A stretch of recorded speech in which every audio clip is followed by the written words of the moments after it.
Hi, I'm Claire Huangci, and welcome to a Henley video tutorial about Rachmaninoff's Piano Concerto No. 2.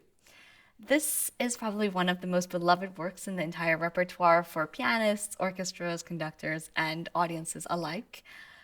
There's often a presumption that Rachmaninoff wrote pieces which pianists with big hands can play only. He himself, of course, had very big hands, but I actually learned the work when I was 14 years old, and I found it was a wonderful way for me to learn about the flexibility of my hands and my abilities and how to move them in a way that was comfortable in a pianistic way. So never have any fear and just start with it as early as you would like. So let's get started with the very first movement. The opening chords are difficult and they present a challenge immediately in terms of selecting the tempo, making the build up, and bringing the inner voices to attention. Of course, it's possible to play them broken, as I always do. And in the second bar, a trick that I have for this very big chord is that I take the C and the D flat with my thumb. And this takes a specific amount of practice and positioning of the hand. So you have to really angle it towards the thumb.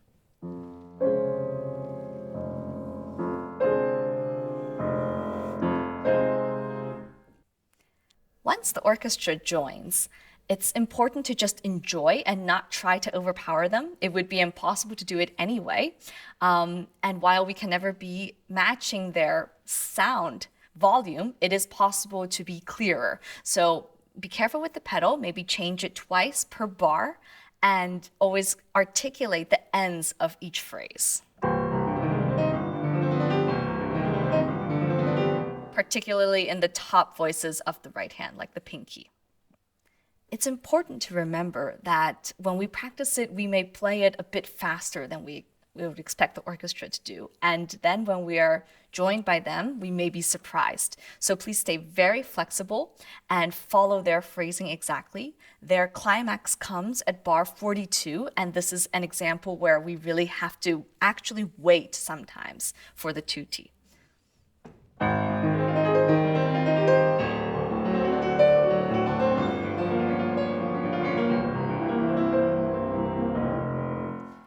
It's nice to think of it in waves rather than playing everything exactly in tempo.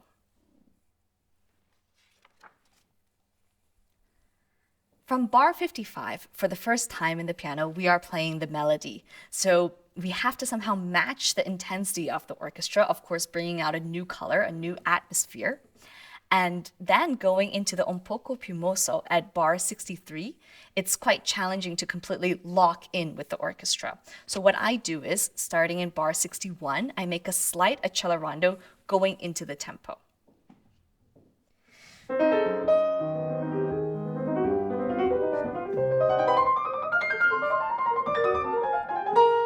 And that way we are in the tempo and we are in control of it not being too fast, too suddenly. I will now play very slowly the un poco più mosso section so that you can see my fingering.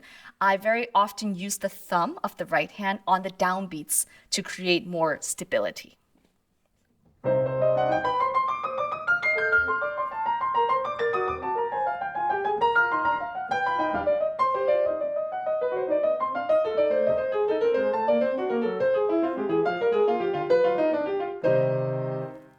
So the first part of this is using the thumb as the anchor, and the second part would be using the pinky. It's nice to have a pattern so as to avoid confusion about fingerings. In the beautiful second theme, starting in bar 83, bear in mind that this theme comes 3 times, and each time has to sound more intensive, more passionate than the last. So the first is so.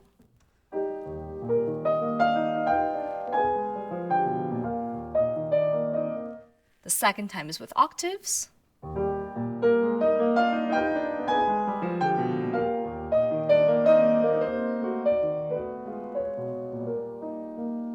And the third is with triplets.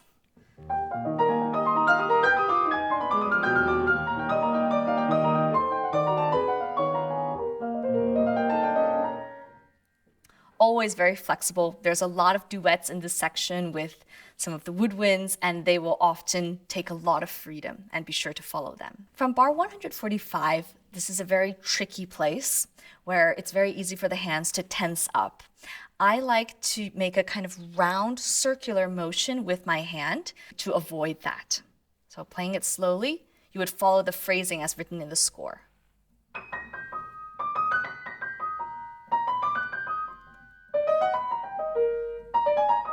This is, of course, a little bit exaggerated, but in the end, it would look a little something like this.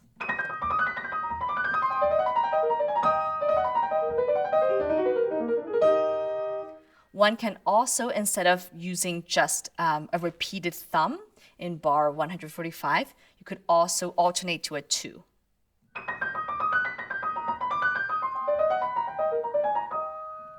Pay special attention to the last 2 notes before a chord,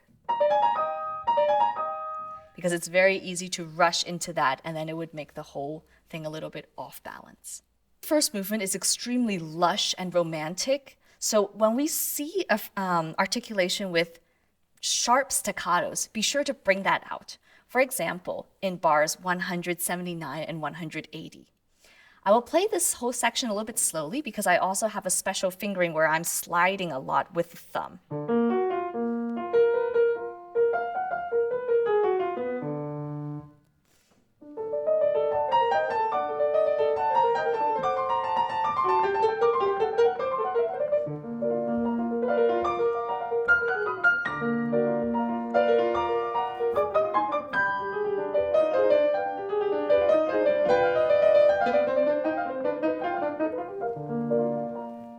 So you see, this is a section where there's a lot of different contrasts, and we can play around with that. From bar 201, we have some repeated octaves in triplets.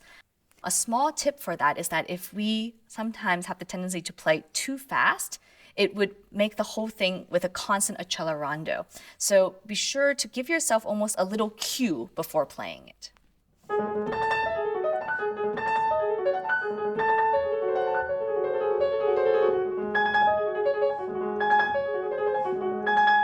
Never to start playing it too early. In the whole section from bar 217, there's a lot of interplay with orchestra, so just each individual experience will be different.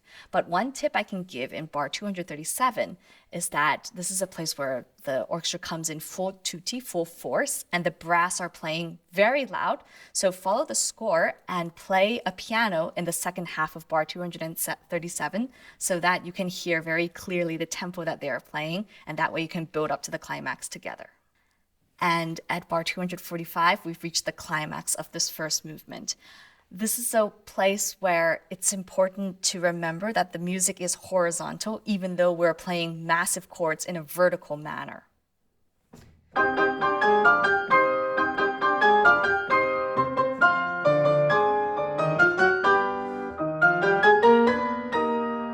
Always give a lot of direction in the phrasing and never for it to sound too square.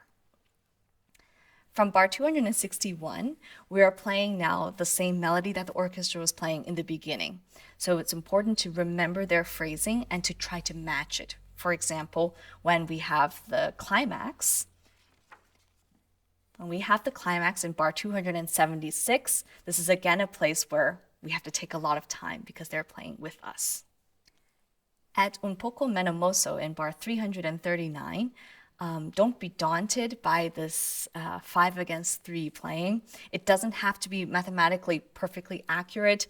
I would practice it maybe with a metronome, hands separately, and when it's put together, it has to almost sound like it's floating.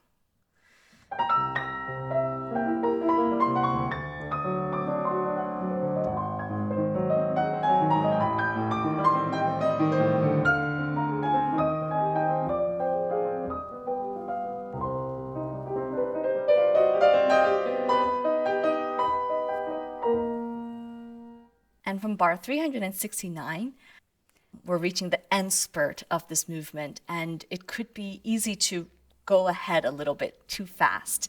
So to practice it, I would first practice it in this way.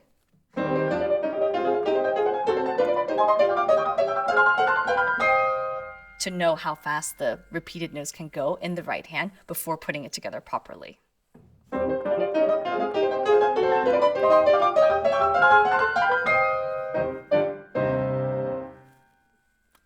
And there we have the first movement of the Rachmaninoff Second Piano Concerto.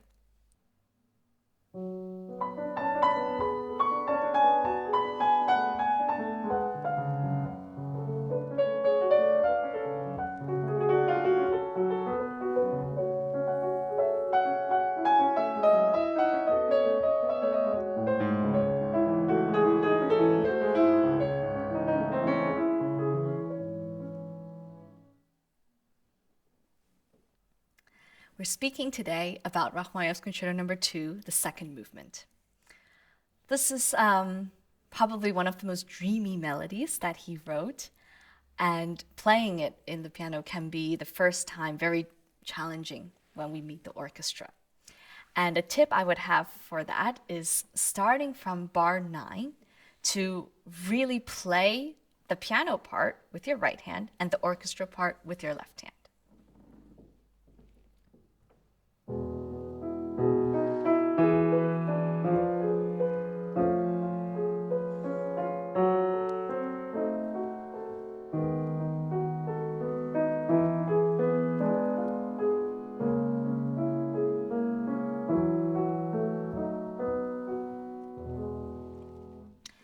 It can be really a bit confusing the first time playing this with an orchestra just because of the shifts in tempo. We are playing it almost as if it's in groups of 4.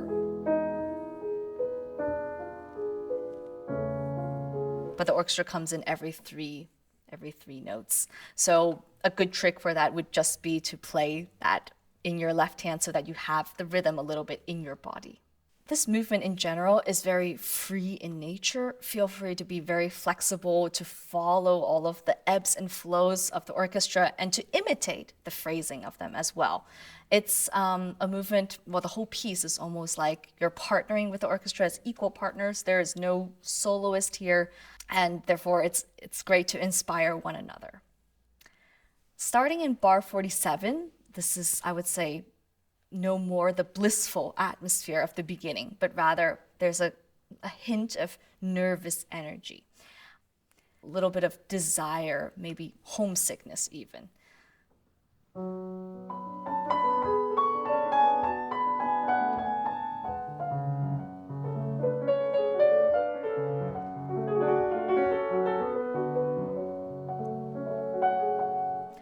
And always bring out the middle voices even more than the top voice because they're the ones that add the pain. Important to remember is that this whole section comes twice and it's almost repeated exactly the same. But of course, the second time should be a lot more intense than the first, or at least more nervous in energy. For example, when we are at bar 79,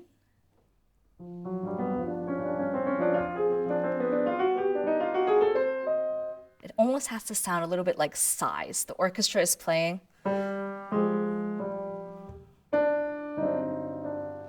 And we can add into that by also playing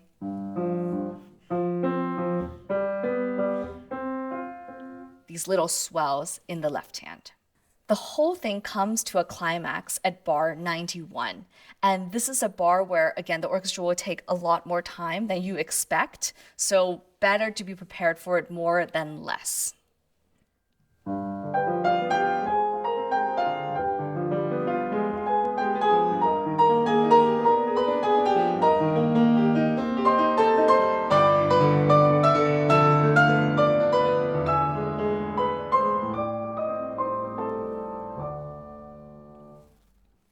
At bar 93, this is for me personally the trickiest part in the whole movement because the left hand is the one that's changing all the time. There is no easy pattern to follow. So while we know very well how the right hand melody is going, the monster or the troublesome area comes always from the left hand. So I'll play slowly so you can see my fingering. I try my best to find a common fingering or a pattern so that it's easier to remember.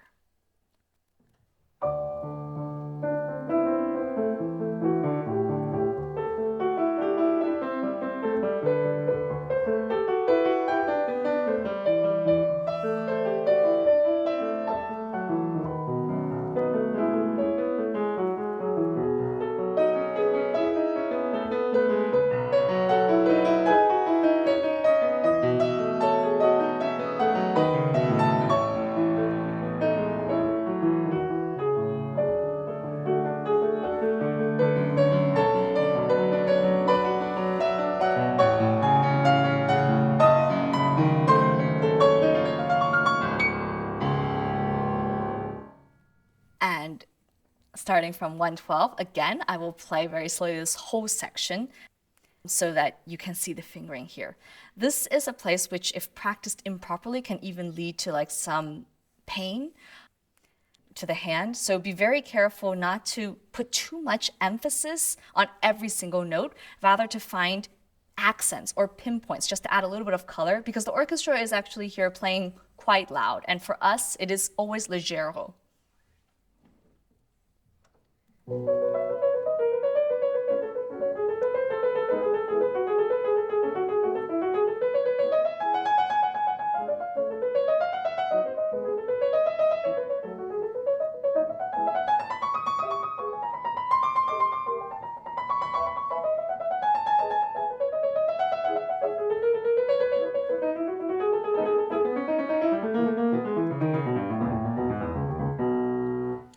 You can also see that very often in the second chord, when the left hand is playing, I lift it very smoothly and quickly so as not to get in the way of the right hand. I exaggerated a little bit the accents in the right hand, but then you get the idea that there are specific focus notes. Bar 121 to 122 is often a nightmare to get together with the orchestra. And in Rachmaninoff's own recording, he plays so quickly, the section before, that he actually plays in double time in bar 123, so half tempo, and then he gives himself definitely enough time to play the scale in tempo. So if we're doing it very slowly, starting from bar 120, it would be so.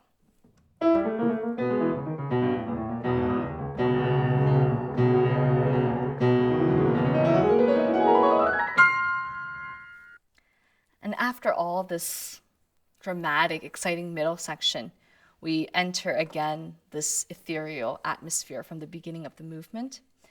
The second time, though, I always think of it almost as a dream within a dream, so with even more freedom, with more lyricism, more singing than the first time.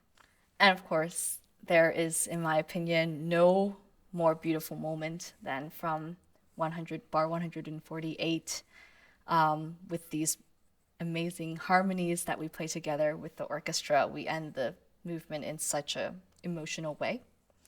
So I wish you much enjoyment and joy in learning this movement.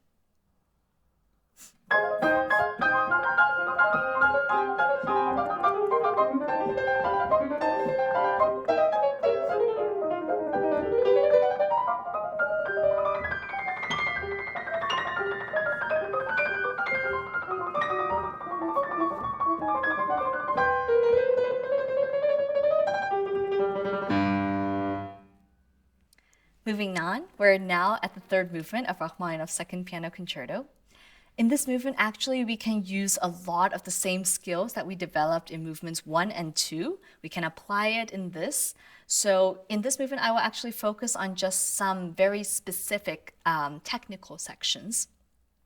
While, of course, it's important to keep in mind that this last movement is almost a triumphant moment, and it's full of joy. And one has to express that to the public and also to the orchestra. The most tricky part of this concerto is probably the theme, playing the theme. And I think the biggest thing about that is to come up with the correct tempo and to not start too fast. After all, in the theme, we are playing completely alone without the orchestra, and then there is always a tendency to get a little bit ahead if we're slightly nervous. So I will first play bar 34 slowly so you can see the fingering of the scale. It has to almost sound like a glissando.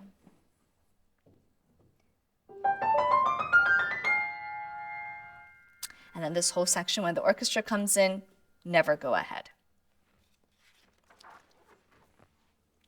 So when the theme comes in bar 43, I would practice it very loud and staccato.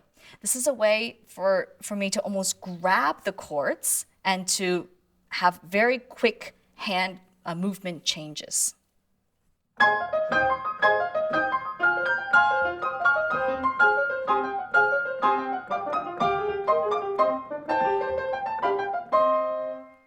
Practicing like this over time will develop more stability in the chords. You will be more confident to play them, and it will actually seem much easier when you're using the correct articulation in the end. In the very end here,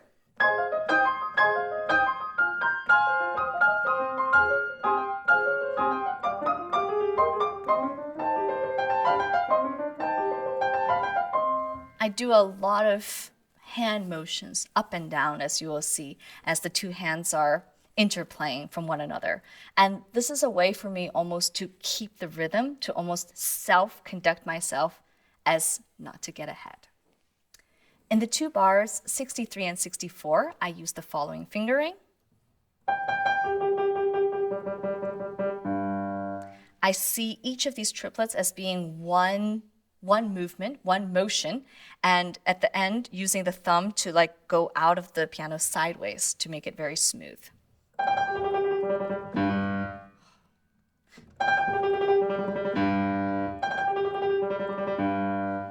From bar 77, I also use a special fingering here because this is a place which is very difficult to memorize. And the fingering is so important. It can give you direction. It can give you a sense of purpose, let's say. And so I always, on the beats 1 and 3, I'm almost always using 5. So I'll play slowly from bar 77.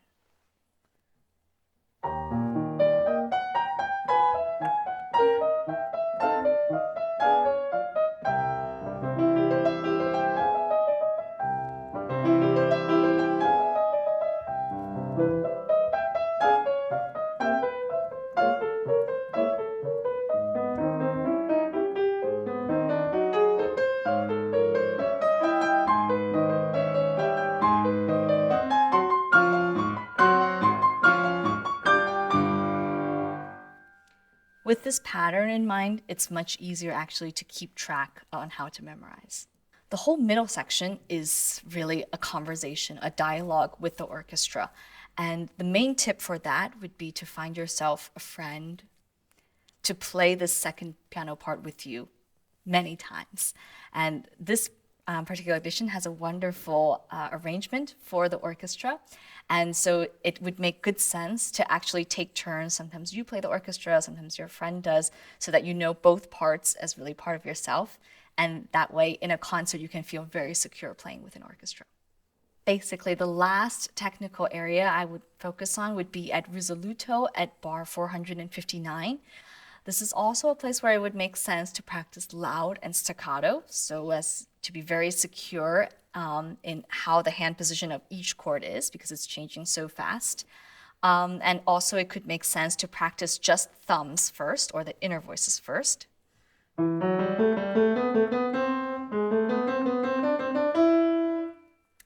And eventually to think of each bar as being one movement.